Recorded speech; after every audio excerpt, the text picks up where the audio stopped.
3. 믿음은 알미다. 그리스도교적 믿음은 이성을 조명한다.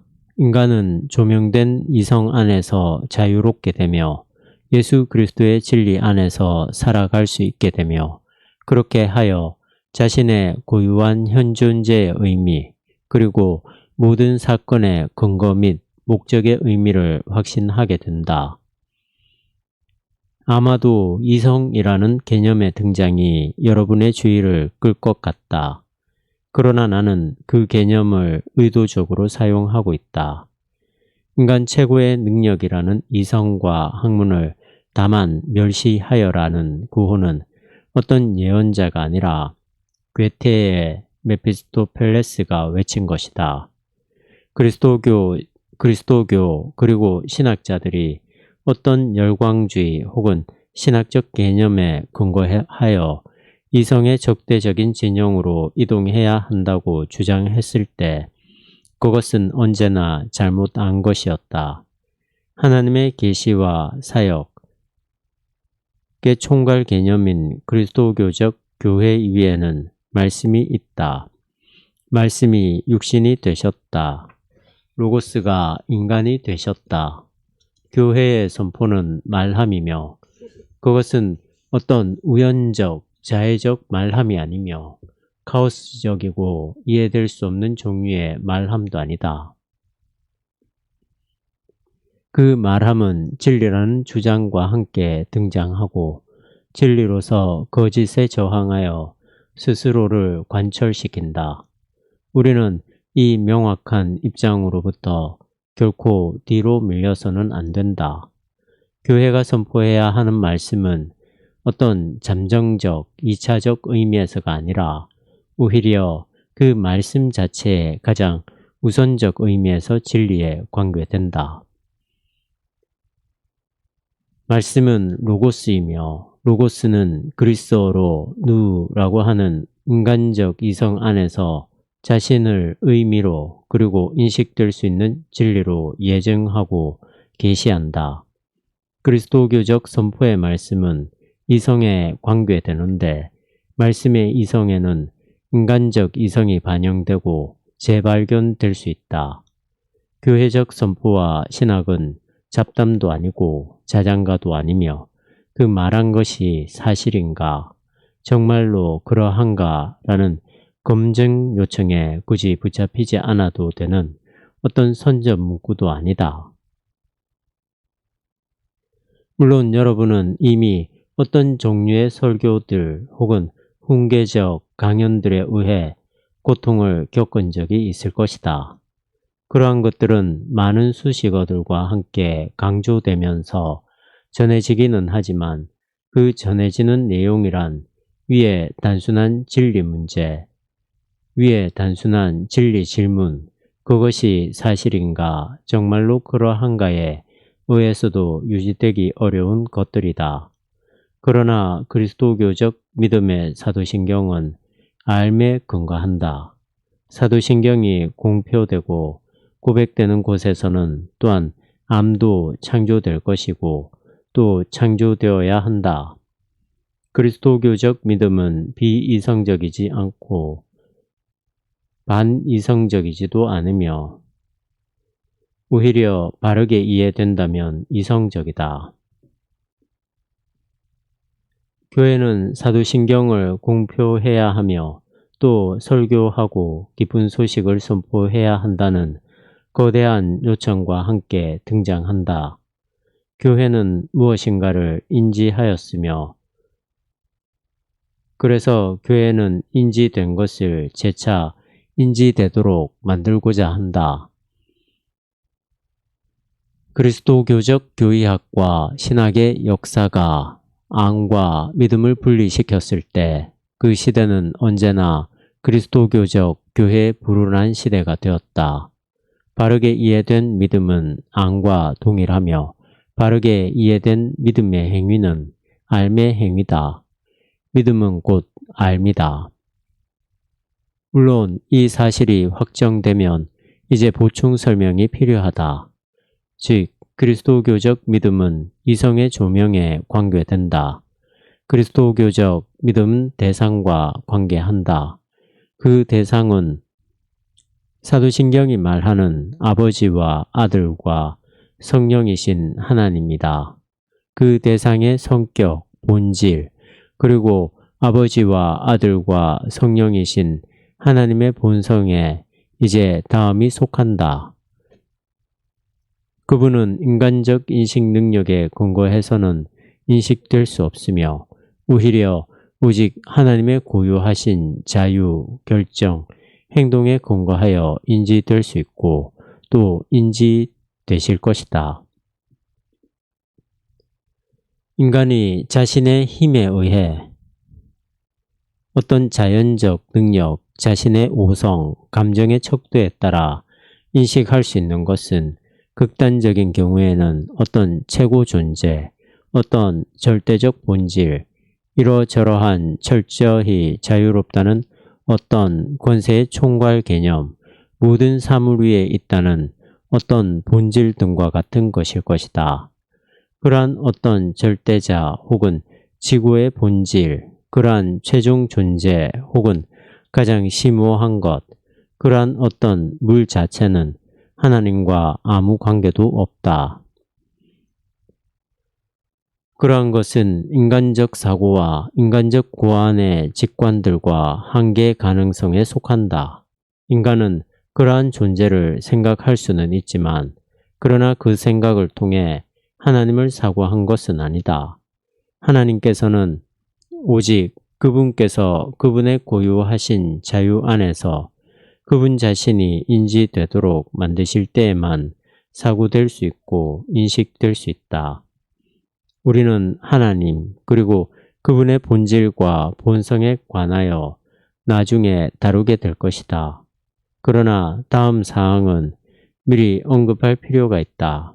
하나님은 그분의 고유한 계시 안에서 그분 자신이 인간에게 알려지도록 만드셨으며 그분은 인간이 스스로 생각해내서 하나님이라고 명명할 수 있는 분이 아니시다. 하나님은 언제나 그러하신 분이다. 참 하나님과 거짓 신들은 이미 인식론적 질문에서 명확하게 갈라진다. 신인식은 토론에 붙여질 수 있는 어떤 가능성의 문제가 아니다.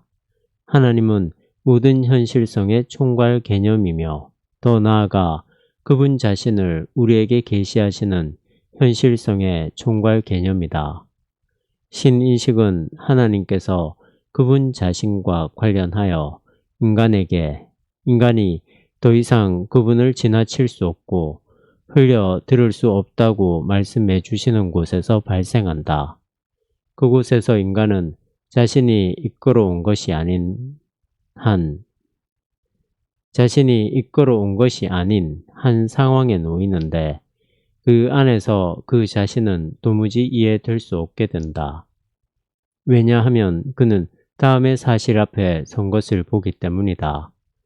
그것은 하나님께서 기뻐하시는 것처럼 인간이 하나님과 함께, 하나님이 인간과 함께 살아간다는 사실이다. 또 신인식은 그곳에서 발생한다. 그곳은 신적 계시, 하나님에 의한 인간의 조명, 인간적 삶의 인도, 비할 바 없는 스승에 의한 인간적 가르침 등이 발생하는 곳이다. 우리는 그리스도교적 믿음이 만남의 문제라는 사실에서 출발한다. 그리스도교적 믿음 그리고 그 믿음의 인식은 그곳에서 발생한다. 그곳은 신적 이성인 신적 로고스가 인간적 이성의 공간 안에서 그분의 법, 율법을 수립하는 곳이며 그래서 인간적 피조적 이성이 그 법에 순응해야 하는 곳이다. 이 일이 발생할 때 인간은 삶에 도달한다. 왜냐하면 하나님께서 그분의 법을 인간의 생각과 인간이 보고 듣고 느끼는 것 안에 수립하실 때 진리가 계시되는데 그 진리는 또한 인간과 인간적 이성의 진리이기도 하기 때문이다. 인간은 자신의 힘으로 그 법을 이끌어낼 수 없으며 오직 하나님 자신의 의해서만 이끌어내어진다. 하나님은 인식될 수 있는가? 그렇다. 하나님은 인식될 수 있다. 하나님은 하나님 자신을 통해 인식될 수 있다는 명제가 사실상 참이고 현실적이라는 점에서 그러하다. 이 일이 발생할 때 인간은 하나님을 인식할 만큼 자유롭게 되며 강해지며 능력을 얻게 된다. 그러나 하나님 인식은 그 인간 자신에게는 비밀로 머문다. 하나님 인식은 철두철미 인식 대상에 의해 곧 하나님에 의해 일으켜지고 규정되는 인식이다. 그렇게 될 때 하나님 인식은 진정한 인식이며 가장 깊은 의미에서 자유로운 인식이다. 물론 하나님 인식 또한 피조물의 제약성에 붙들린 상대적 인식이다. 물론 하나님 인식 또한 피조물의 제약성에 붙들린 상대적 인식이다. 우리가 하늘의 보석을 땅의 질그릇 안에 담고 있다는 것이 바로 그 인식에 확실히 적용될 수 있다. 고후 4장 7절. 우리의 개념들은 그 보석을 담기에 충분하지 못하다. 진정한 하나님 인식이 발생하는 곳, 그곳에는 어떤 오만함의 계기도 있지 않다는 사실이 분명해질 것이다. 여기서 인간은 다만 무력한 인간으로 남으며 피조적 이성은 자신의 한계선 안에 머문다. 그러나 하나님께서는 바로 그 피조물 곧 불충분한 자의 공간 안에서 그분 자신을 계시하는 일을 기뻐하셨다. 그렇기 때문에 이 지점에서 인간은 어리석을지라도 현명해질 것이며 작을지라도 위대하게 될 것이다. 인간이 충분하지 못할 때라도 하나님께서는 충분하시다. 내 은혜가 내게 족하도다. 이는 내 능력이 약한 데서 온전하여짐이라. 고후 12장 9절. 이 말씀은 하나님 인식의 문제에 대해서도 유효하다. 우리는 도입 명제에서 말했다. 그리스도교적 믿음은 이성을 조명한다. 인간은 조명된 이성 안에서 자유롭게 되며 예수 그리스도의 진리 안에서 살아갈 수 있게 된다. 그리스도교적 믿음의 인식을 위해 다음 사항이 본질적으로 이해되어야 한다. 예수 그리스도의 진리는 생명의 진리이며 그 진리의 인식은 생명의 인식이다. 이것은 마치 여기서는 근본적으로 전혀 삶에 관계되지 않는 것처럼 생각하는 어떤 어두운 직관으로의 회귀를 뜻하지 않는다. 마치 그리스도교적 믿음이 어두운 감정인 것처럼, 마치 비논리적 느낌, 체험, 경험인 것처럼 생각되어야 하는 것은 아니다. 오히려 믿음은 알미며 하나님의 로고스, 말씀에 관계된다. 그렇기 때문에 믿음은 철두철미 논리적인 일이다. 예수 그리스도의 진리는 가장 단순한 의미에서 사실성의 진리다. 그 진리의 출발점인 예수 그리스도의 죽은 자 가운데서의 부활은 신약 성서가 서술하듯 공간과 시간 안에서 발생한 하나의 사실이다. 사도들은 내적 사실성을 확고히 붙드는 것에 만족하지 않았으며 오히려 자신들이 보고 듣고 손으로 만졌던 것을 말했다. 예수 그리스도의 진리는 그와 같이 철저하게 분명하고 그 자체로 질서를 갖추며 속박 안에서도 자유로운 인간적 사고의 일이다. 그러나 그 진리, 우리는 이 사실을 분리시켜서는 안 된다는 그 진리는 생명의 진리다. 그러나 그 진리는 생명의 진리다. 곧 라틴어 라틴어 스키엔티아의 개념은 그리스도교적 알미 무엇인지 서술하는데 충분하지 않다. 신학의 알을 완전하게 이해하려면 우리는 구약 성서가 지혜라 부르는 것으로 되돌아가야 한다.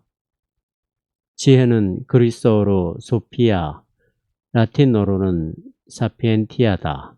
사피엔티아는 좁은 개념인 스키엔티아로부터 구분된다. 다시 말해 지혜는 알무로부터 구분된다. 그러나 지혜가 알물 자체 안에 포함하지 않는다는 점에서 구분되는 것이 아니다. 오히려 지혜의 개념은 그러한 오해를 넘어 알에 대해 말하는데 그 알은 실천적 알미며 인간의 실존 전체를 포괄하는 알미다. 즉 지혜는 알미며 우리는 그 알에 의해 실제로 그리고 실천적으로 살아갈 수 있다. 지혜는 경험적인 알미며 즉시 실천적으로 된다는 점에서 강력한 이론이다. 지혜는 우리 삶을 지배하는 알미며 우리의 길 위를 비추는 현실적인 빛으로서의 알미다. 지혜의 알의 빛은 감탄하면서 그냥 바라보는 빛이 아니며 온갖 종류의 불꽃놀이를 점등하는 빛이 아니며 그것이 가장 심오한 철학적 사색이라고도 해도 그렇지 않으며 오히려 그 빛은 우리의 길을 밝혀주는 빛이며 우리의 행동과 대화 위에서 비추는 빛이며 우리가 건강한 날들 그리고 또한 병든 날들 안에서 비추는 빛이며 가난한 날들 혹은 풍요로운 날들 안에 비추는 빛이며 우리가 통찰력을 가지고 있다고 생각할 때만이 아니라 또한 우리의 어리석음의 날들도 동반하는 빛이며 모든 빛들이 꺼지고 우리의 생명의 목적점이 죽음 안에 놓인 것이 보이는 순간에도 결코 꺼지지 않는 빛이다. 이 빛, 이 진리에 의하여 살아가는 것이 그리스도교적 알미다. 그리스도교적 알은 예수 그리스도의 진리 안에서 살아가는 것이다.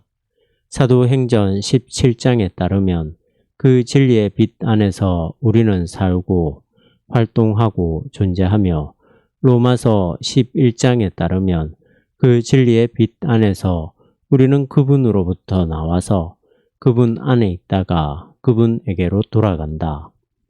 그러므로 그리스도교적 알은 가장 깊은 근거에서는 그리스도교적 알은 우리가 하나님의 말씀에 대한 인간의 신뢰라고 불렀던 것과 일치한다. 어떤 사람이 그 문제의 구분과 분리를 제시하려고 할 때, 어떤 사람이 그 문제에서 구분과 분리를 제시하려고 할 때, 여러분은 그것을 결코 허용해서는 안 된다. 어떤 진실한 신뢰도 하나님의 말씀에 대한 어떤 현실적으로 유지될 수 있고 승리할 수 있는 신뢰도 예수 그리스도의 진리 안에 근거되지 않는 것은 없으며 다른 측면에서 어떤 암도 어떤 신학도 어떤 고백도 또한 어떤 성서적 진리도 즉시 그 생명의 진리의 성격을 갖지 않는 것은 없다. 한쪽은 언제나 다른 쪽에 비추어 측정되고 검증되고 증명된다. 우리가 그리스도인으로서 하나님을 아는 알매 비친 예수 그리스도의 진리 안에서 다시 말해 조명된 이성에 의해 살아갈 수 있을 때 우리는 우리의 고유한 현존재의 의미 그리고 모든 사건의 근거 및 목적의 의미를 확신하게 된다.